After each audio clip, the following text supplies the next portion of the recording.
अभी तक आपने इस चैनल में बहुत कुछ सीखा है और उसी से संबंधित आज एक 30 प्रश्नों का प्रश्नोत्तरी मतलब क्विज करने वाले हैं आज हम लोग। आइए शुरू करते हैं। सबसे पहला जो सवाल है वो ये है, टैली किसके द्वारा विकसित किया गया है, मतलब टैली को किसने बनाया है। तो आप सभी को पता होगा कि टैली सॉल्यूशंस प्राइवेट लिमिटेड नाम की एक कंपनी है, उन्होंने टैली को बनाया है। ठीक है, इसके बारे में और विस्तार से जानने के लिए अगर आप गूगल पर जाएंगे और यही सवाल लिखेंगे कि हु इन्वेंटेड टैली, तो इसका पूरा जो है उत्तर आपको बहुत अच्छे से मिल जाएगा कि टैली का जो विकास है वो टैली सॉल्यूशंस नाम की कंपनी ने किया था और इसके फाउंडर है भारत गोयनका और श्याम सुंदर गोयनका जी। ठीक है, तो इसका सही उत्तर है टैली सॉल्यूशंस। ठीक है, सेकंड जिसका इसका उत्तर हो गया टैली सॉल्यूशंस। ठीक है, सेकंड क्वेश्चन है, सामान्य रूप से वित्तीय वर्ष कब शुरू होता है, मतलब फाइनेंशियल ईयर कब शुरू होता है, और इसका सही उत्तर है किसी भी वर्ष के 1 अप्रैल से फाइनेंशियल ईयर जो है वो शुरू होता है। ठीक है, अब प्रश्न ये उठता है कि 1 जनवरी को जो हम मनाते हैं नया साल वो क्या है। तो 1 जनवरी को जो हम नया साल मनाते हैं वो कैलेंडर न्यू ईयर होता है और फाइनेंशियल न्यू ईयर जो है वो 1 अप्रैल को होता है। ठीक है, थर्ड क्वेश्चन है कि टैली शुरू करने के बाद सबसे पहले कौन सा मेनू दिखाई देता है। कहने का मतलब ये है कि जैसे हमने अभी टैली को ओपन किया तो हमको गेटवे ऑफ टैली दिखाई दे रहा है और यहाँ पर आंसर में भी आपका गेटवे ऑफ टैली वाला ऑप्शन है, सेकंड वाला। लेकिन पहली बार जब हम टैली को ओपन करते हैं तो एक्चुअली में सारी जो कंपनी, कोई भी कंपनी खुली हुई नहीं होती है। तो सबसे पहले जब हम टैली को ओपन करते हैं बिना कंपनी बनाए तो जो फर्स्ट स्क्रीन दिखाई देती है वो होती है कंपनी इन्फो वाली। ठीक है, मतलब इसका सही उत्तर है कंपनी इन्फो, मतलब कंपनी इन्फॉर्मेशन वाला जो मेनू है वो सबसे पहले दिखाई देता है। टैली शुरू करने के बाद सबसे पहला मेनू जो है वो कंपनी इन्फो का होता है। ठीक है, और एक बार आपने टैली शुरू कर दिया, कंपनी बना ली, अब जब भी आप टैली को ओपन करेंगे तो गेटवे ऑफ टैली वाला मेनू दिखाई दिया करेगा। थर्ड क्वेश्चन है, बनाई गई कंपनी में बदलाव करने के लिए टैली में कौन सा विकल्प उपयोग किया जाता है। मतलब आपने कोई कंपनी बना ली, अब उस कंपनी में आपको कोई फेरबदल करना है, कंपनी का नाम बदलना है, फाइनेंशियल ईयर चेंज करना है, एड्रेस चेंज करना है, ईमेल आईडी मोबाइल नंबर बदलना है ना। तो ये सारा काम करने के लिए हम क्या करते हैं, देखिए मैं दिखाता हूँ आपको। जैसे हमने एक नई कंपनी बना ली है, इस कंपनी का नाम है अभय टूरिस्ट ट्रेवल्स, ऐसा है, या कोई दूसरी कंपनी ले लेते हैं। ये कंपनी है अभय ट्रेडर्स नाम की। अब इस कंपनी का नाम मैं अभय ट्रेडर्स प्राइवेट लिमिटेड ऐसा लिखना चाहता हूँ। तो कंपनी में जब भी कोई इन्फॉर्मेशन चेंज करना होता है तो हम जाते हैं कंपनी इन्फॉर्मेशन में, और यहाँ पर जो मुख्य मेनू होता है, ऑप्शन होता है, उसका नाम है एल्टर। एल्टर में जाकर हम कोई भी चेंजेस कर सकते हैं। जैसे मैंने इसका नाम बदल दिया, देख लीजिए, अभय ट्रेडर्स प्राइवेट लिमिटेड। बिलासपुर की स्पेलिंग गलत है, मैं सही कर देता हूँ, है ना। और भी कोई चेंजेस करना है तो चेंजेस मैं यहाँ से कर सकता हूँ और इसको मैं एक्सेप्ट कर देता हूँ। तो ये कंपनी में अब चेंजेस हो गई है और अब आप देखेंगे तो कंपनी का नाम अभय ट्रेडर्स से बदल कर अभय ट्रेडर्स प्राइवेट लिमिटेड हो गया है। मतलब यहाँ पर मुझे एल्टर वाला ऑप्शन सेलेक्ट करना था। तो इसका सही उत्तर है कि बनाई गई कंपनी में अगर आपको कोई बदलाव करना है, कोई चेंजेस करना है, कुछ मॉडिफिकेशन करना है तो हमको अल्टर वाले ऑप्शन का यूज़ करना चाहिए।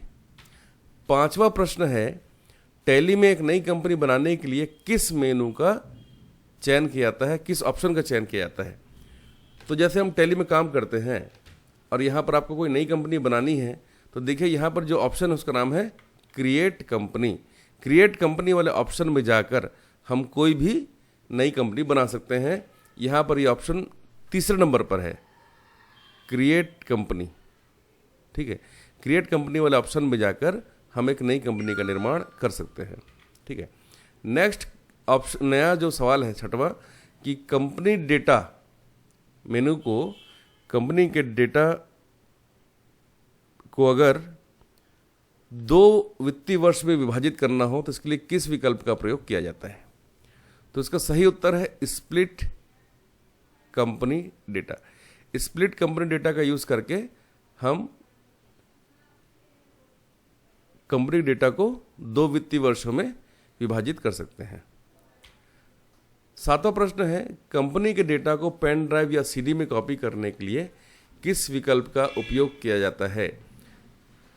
कंपनी का जो डेटा होता है वह कहाँ पर होता है? पहले आप देखो, सेलेक्ट कंपनी में हम जाएंगे तो यहाँ पर देख पाएंगे कि सी ड्राइव में टैली 9 ओरिजिनल नाम के फोल्डर में डाटा नाम का एक फोल्डर है, वहाँ पर सारे कंपनी का डेटा इकट्ठा होता है। ठीक है, तो हमने यहाँ पर क्या किया, कोई भी फोल्डर अपन ओपन कर लिया। ओपन करने के बाद हमको जाना है कहाँ पर? सी ड्राइव में।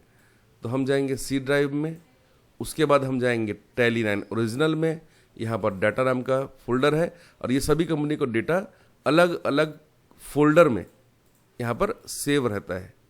ठीक है, तो या तो हम वहाँ से सेव डेटा को कॉपी कर सकते हैं, और दूसरा एक उपाय ये है कि हम बैकअप वाले ऑप्शन में जाके उस कंपनी का बैकअप बना लेंगे और उस बैकअप को पेन ड्राइव में कॉपी कर लेंगे। ये और भी आसान तरीका होता है। तो इसका सही उत्तर मेरे विचार से होना चाहिए बैकअप। ठीक है, अगला जो ऑप्शन है वो है टैली में लेजर के बनाए गए ग्रुप में परिवर्तन करने के लिए किस विकल्प का प्रयोग किया जाता है? तो ध्यान रखेंगे, कोई भी ग्रुप या लेजर या आइटम नेम या स्टॉक ग्रुप का नाम या फिर यूनिट में चेंज करने के लिए, कोई भी परिवर्तन करने के लिए हमको एल्टर वाले विकल्प का प्रयोग करना चाहिए। एल्टर में जाके आप किसी भी तरीके का परिवर्तन कर सकते हैं या उसको डिलीट भी कर सकते हैं। ठीक है, नेक्स्ट क्वेश्चन है, टैली में बनाई गई कंपनी को खोलने के लिए कौन से विकल्प का प्रयोग किया जाता है? मतलब पहले से अगर हमने कोई कंपनी बना रखी है और उसको खोलना है तो हमको कौन से विकल्प का प्रयोग करना चाहिए? तो इसका ऑप्शन है सेलेक्ट कंपनी। सेलेक्ट कंपनी में जाकर आप किसी भी कंपनी को ओपन कर सकते हैं। ठीक है, इसका सही उत्तर है सेलेक्ट कंपनी। ठीक है, इसका पहला जो ऑप्शन यहाँ पर दिया हुआ है क्रिएट कंपनी, ये कंपनी बनाने के लिए होता है। दूसरा जो है वह अल्टर, ये कंपनी में सुधार या मॉडिफिकेशन करने के लिए होता है। चौथा जो उत्तर है शट कंपनी, मतलब पहले से बनी हुई कंपनी को बंद करने के लिए होता है। ठीक है, इसलिए इसका सही उत्तर है क्या? Select company. कंपनी को सेलेक्ट किया जा सकता है सेलेक्ट कंपनी वाले विकल्प में जाकर। अगला जो प्रश्न है, टैली में खुली हुई कंपनी को बंद करने के लिए कौन से विकल्प का प्रयोग किया जाता है? तो टैली में अगर कोई कंपनी खुली है उसको बंद करना है तो देखिए राइट साइड में दिया हुआ है second option shut company. Alt F1 shut company का उपयोग करके, इस वाले ऑप्शन का उपयोग करके, इसमें लिखा हुआ है शट कंपनी, हम पहले से खुली हुई कंपनी को बंद कर सकते हैं। ठीक है, इसका सही उत्तर है शट कंपनी। ठीक है, नेक्स्ट जो प्रश्न है, एक से अधिक कंपनियां खुले होने पर एक कंपनी से दूसरे कंपनी में जाने के लिए किस विकल्प का उपयोग किया जाता है? तो देखिए एक कंपनी खुली हुई है अजय ट्रेडर्स, मैं यहाँ से मैं सेलेक्ट कंपनी में जाकर एक दूसरी कंपनी में सेलेक्ट कर लेता हूँ और एक कंपनी सेलेक्ट कर लेता हूँ और एक कंपनी सेलेक्ट कर लेता हूँ। अब मेरे पास 4 कंपनी है, मुझे इस माई न्यू कंपनी को ओपन करना चाहता हूँ। इसमें मैं संजू पंद्राम वाली कंपनी से मैं माई न्यू कंपनी में जाना चाहता हूँ, तो मुझे सेलेक्ट कंपनी वाले ऑप्शन में जाकर उस कंपनी का नाम फिर से सेलेक्ट करना होगा, तो मैं उस कंपनी में चला जाऊंगा, उस कंपनी को ओपन कर लूँगा। मतलब यहाँ पर जो उत्तर है वो है सेलेक्ट कंपनी। सेलेक्ट कंपनी वाले ऑप्शन में जाकर आप पहले से खुली हुई किसी भी कंपनी में जा सकते हैं। ठीक है, अगला प्रश्न है, एक बैंक से दूसरे बैंक में राशि स्थानांतरित करने के लिए किस वाउचर का उपयोग किया जाता है? यदि यहाँ पर देखिए हमने कंपनी खोली हुई है माई न्यू कंपनी, यहाँ पर लेज़र हमने बना के रखा हुआ है, इसमें एक बैंक अकाउंट नहीं है, चलिए मैं बना लेता हूँ। क्रिएट में जाके एक मैं लेज़र बना रहा हूँ, SBI बैंक, ठीक है। ये मैं बना रहा हूँ बैंक अकाउंट वाला ऑप्शन में जाकर, इसका अकाउंट नंबर वगैरह भी डालना होगा मुझे, ठीक है। और एक बता रहा हूँ मैं PNB bank, Punjab national bank, और इसका मैं यहाँ पर अकाउंट नंबर डाल देता हूँ, ठीक है, ठीक है। लीजिए, अब एक बैंक में मैंने पैसे डाले तो उसके लिए मुझे वाउचर में जाना पड़ेगा, और कॉन्ट्रा मतलब F4 में जाकर मैंने यहाँ पर SBI बैंक में 10,000 रुपये मैंने यहाँ पर कैश डाल दिया है, ठीक है। अब इस 10,000 रुपये को मैं क्या कर रहा हूं,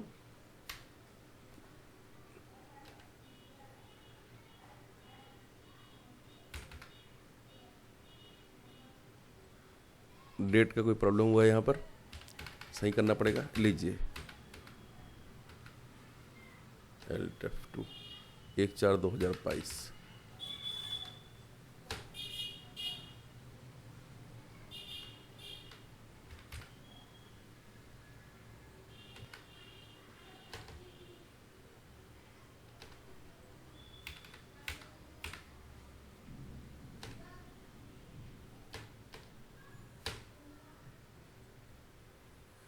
एक 4/2022। डेट का कुछ प्रॉब्लम हुआ है, मैं उसको जरा चेक कर लेता हूँ। कंपनी का नाम है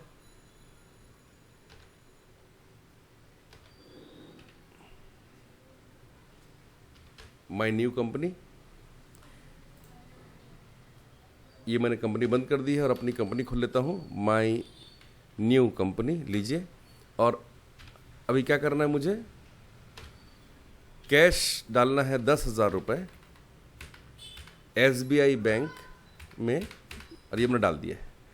अब इस 10,000 रुपये को मुझे पंजाब बैंक में ट्रांसफ़र करना है, ठीक है। तो मैं जा रहा हूँ वाउचर में, और यहाँ पर लिखना है मुझे SBI बैंक 10,000 रुपये, और यहाँ लिखना पड़ेगा मुझे पंजाब नेशनल बैंक 10,000 रुपये। इससे क्या होगा कि आपका SBI से जो 10,000 रुपये है वो ट्रांसफ़र हो जाएंगे कहाँ पर, वो ट्रांसफ़र हो जाएंगे पंजाब बैंक में, इस तरीके से, ठीक है। तो इस तरीके से हम एक बैंक से दूसरे बैंक में पैसे ट्रांसफ़र कर सकते हैं कॉन्ट्रा के माध्यम से। तो इसका सही उत्तर है कॉन्ट्रा, एक बैंक से दूसरे बैंक में राशि को स्थानांतरित करने के लिए। नेक्स्ट क्वेश्चन है 13 नंबर का, कि स्टेट बैंक से 20,000 रुपये निकाले गए, इस लेन देन को कौन से वाउचर द्वारा किया जा सकता है, ठीक है। इसमें भी सेम आपका कॉन्ट्रा का यूज़ किया जाएगा। अकाउंटिंग वाउचर में जाकर मुझे यहाँ पर लिखना पड़ेगा बैंक, पंजाब बैंक, और मैंने यहाँ पर 20,000 रुपये निकालना है, अगर 20,000 रुपये से अकाउंट में होगा तो, और यहाँ पर लिखना है कैश डेबिट में। तो इस तरीके से आप इस एंट्री को करेंगे, और ये एंट्री होगी कॉन्ट्रा के माध्यम से। मतलब स्टेट बैंक से अगर 20,000 रुपये निकालना है तो आपको यहाँ पर कॉन्ट्रा वाली एंट्री करनी है, ठीक है। पेमेंट में तो हमको किसी को भुगतान करना पड़ेगा। रिसिप्ट किसी कस्टमर से हमको जब मिलेगा पैसा तो हम उसको रिसिप्ट बोलते हैं। पोस्ट डेटेड तो तब होता है कि जब आपने बाद का कोई चेक दिया हुआ है किसी को, 1 महीने 1 हफ्ते बाद कोई आपको पैसा मिलने वाला है, तो उसके लिए हम पोस्ट डेटेड वाले ऑप्शन का यूज़ करते हैं। पर यहाँ पर क्या बोल रहा है, 20,000 रुपये निकालना है तो हमको कॉन्ट्रा का ही यूज़ करना चाहिए। टैली में वाउचर एंट्री के लिए कौन से सब मेनू का यूज़ किया जाता है, तो यहाँ पर देखिए बहुत सारे सब मेनू यहाँ पर होते हैं, और एंट्री करने के लिए, वाउचर एंट्री के लिए हमको अकाउंटिंग वाउचर्स वाले सब मेनू में जाना चाहिए। इसका मेन मेनू का नाम है ट्रांजैक्शंस, और सब मेनू का नाम है अकाउंटिंग वाउचर, जो कि यहाँ पर हमारे पास ऑप्शन में है ही नहीं, इसलिए इसका सही उत्तर होगा इनमें से कोई नहीं। इसका सही उत्तर है अकाउंटिंग वाउचर, ठीक है। अकाउंटिंग वाउचर जो है इसका सही उत्तर है। टैली में वाउचर एंट्री के लिए जो सब मेनू है उसका नाम है अकाउंटिंग वाउचर, ठीक है। नेक्स्ट जो प्रश्न है कि paid salary account under group क्या है, मतलब अगर आप किसी को salary account, paid salary account नाम का कोई लेज़र बनाना चाहते हैं तो वो किसके अंदर आएगा, तो वह आता है इनडायरेक्ट एक्सपेंसेस, मतलब अप्रत्यक्ष व्यय वाले ऑप्शन में। ठीक है, ये अप्रत्यक्ष व्यय में आ रहा है, प्रत्यक्ष व्यय में क्यों नहीं आ रहा है?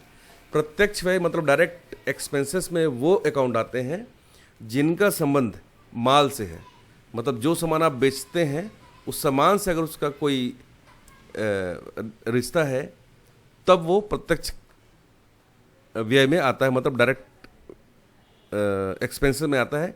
और अगर उसका संबंध सामान के साथ नहीं है तो उसे हम सामान्यतः इनडायरेक्ट एक्सपेंस बोलते हैं। ठीक है, नेक्स्ट प्रश्न है टैली में कितने ग्रुप होते हैं, तो यहाँ पर इसका सही उत्तर है 28 ग्रुप्स होते हैं। दूसरा प्रश्न है कि कितने प्राइमरी ग्रुप होते हैं, तो 28 में से 15 जो है वो प्राइमरी ग्रुप होते हैं। कितने सेकेंडरी ग्रुप होते हैं, तो सेकेंडरी ग्रुप होते हैं 13। ठीक है, इस तरीके से ये कैसे पता चलता है, कहाँ से देखते हो आप ये पूरी लिस्ट कि कितने प्राइमरी ग्रुप हैं और कितने सेकेंडरी ग्रुप हैं, ये कैसे पता चलता है? तो इसको देखने के लिए हमको लिस्ट ऑफ अकाउंट में जाना पड़ता है। जब आप टैली ओपन करते हो तो आपको जाना चाहिए गेटवे ऑफ टैली से डिस्प्ले वाले ऑप्शन में, और यहाँ से लिस्ट ऑफ अकाउंट्स में जब आप जाओगे तो आप जान जाओगे कि यहाँ पर कितने लेज़र हैं और कितने ग्रुप्स हैं। तो सामान्यतः किसी भी कंपनी में 2 लेज़र और 28 ग्रुप होते हैं, जो कि यहाँ पर आपको बहुत इजीली दिखाई दे जाते हैं।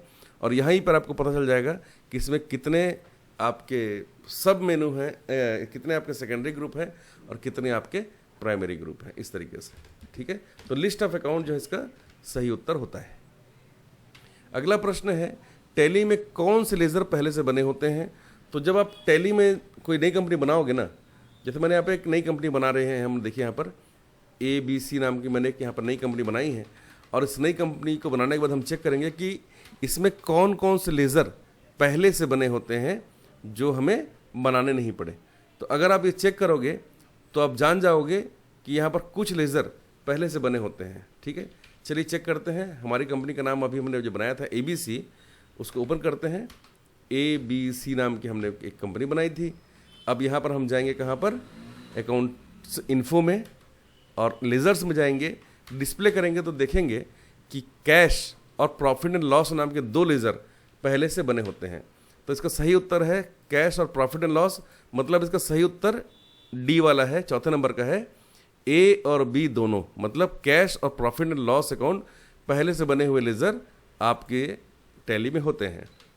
21वां प्रश्न आपके सामने है कि वेतन, किराया या ब्याज का भुगतान कहाँ दर्ज करते हैं।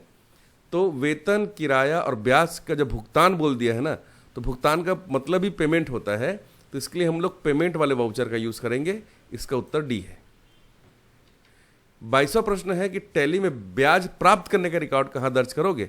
तो जब आपको ब्याज मिल रहा है, मतलब आप रिसीव कर रहे हो ब्याज को, तो रेसिप्ट वाले वाउचर का यूज़ आपको करना चाहिए। इसका शॉर्टकट F6 होता है, और जो पेमेंट मैंने अभी आपको बताया था ना, पेमेंट का शॉर्टकट जो है वो F5 होता है।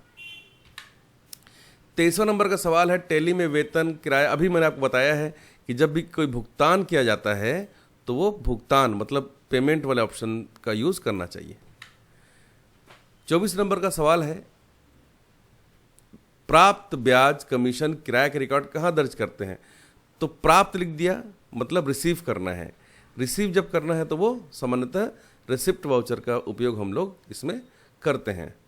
ठीक है, नेक्स्ट क्वेश्चन है 25 नंबर का कि टैली में हम नगद बिक्री, बिक्री मतलब क्या होता है, बिक्री मतलब होता है विक्रय, मतलब सेल, मतलब बेचना। बेचने की कोई भी एंट्री जब आपको करनी होती है ना, तो उसको आप सेल्स वाले वाउचर में करते हो। इसका शॉर्टकट F8 होता है। ठीक है, चाहे वो नगद हो, उधार हो, बैंक से हो, फ़ोन पे से हो, गूगल पे से हो, अमेजन पे से हो, पेटीएम से हो, जब भी कोई पेमेंट जब भी आप कोई सामान को बेचोगे तो वो सेल्स वाले वाउचर से ही उसको आप कर सकते हैं। 26 नंबर का सवाल है उधार खरीद। अब खरीद जो है वो शब्द कहाँ से आया। खरीद मतलब होता है परचेस, खरीदना, क्रय करना। तो जब भी कोई हम सामान को खरीदते हैं तो सामान्यतः हम परचेस का यूज़ करते हैं। परचेस का शॉर्टकट F9 होता है। लेकिन जब हम लोग फर्नीचर मतलब कोई फिक्स्ड एसेट को परचेस करते हैं तो उसकी एंट्री सामान्यतः हम लोग जनरल वाले में करते हैं, F7 इसका शॉर्टकट होता है।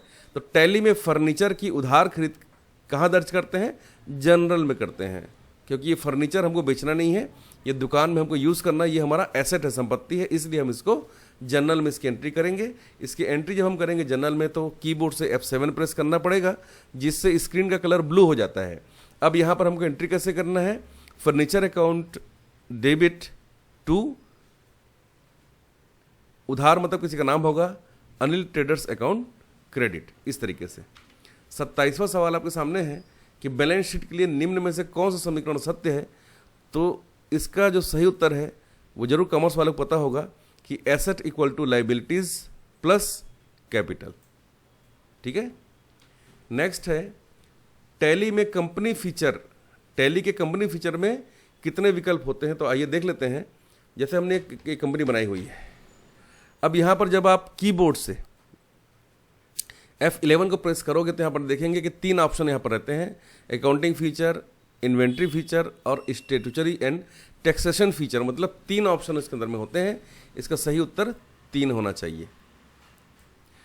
सेकंड लास्ट क्वेश्चन है, अनाज, चीनी, तेल, घी आदि जैसे स्टॉक में वस्तुओं को बेचने के लिए कौन सा यूनिट का यूज़ करना चाहिए? तो यहाँ पर हमको केजी का यूज़ करना चाहिए। अनाज, चीनी, तेल, घी को हम लोग केजी में तौल सकते हैं, इसलिए इसका उत्तर केजीज होना चाहिए। Last but not the least 30th question पे हम पहुँच गए हैं। गेटवे ऑफ टैली में ट्रायल बैलेंस देखने के लिए कौन सा उपयोग किया जाता है विकल्प? तो हमको जाना रहता है सबसे पहले ये गेटवे ऑफ टैली में, फिर रिपोर्ट में, फिर डिस्प्ले में और फिर ट्रायल बैलेंस। मैंने कैसा बोला? Gateway of tally, display, report, display और फिर ट्रायल बैलेंस। तो यहाँ पर देखिए तीसरा वाला जो है gateway of tally, reports, display और ट्रायल बैलेंस, इस तरीके से हमको जाना होता है। इसका सही उत्तर सी है। इस तरीके से हमने आज ये वाला टेस्ट कंप्लीट किया है। आगे भी ऐसे बहुत सारे टेस्ट आते रहेंगे। अगर आप इसको सीख पाए हैं तो बहुत ही अच्छा है। अगर आपको प्रश्न का उत्तर नहीं मालूम था तो आप जान गए। ऐसे ही और भी बहुत सारे टेस्ट हम इस चैनल पर लेकर आएंगे। आप ज़रूर बताइएगा कि आपको ये वीडियो कैसा लगा। धन्यवाद।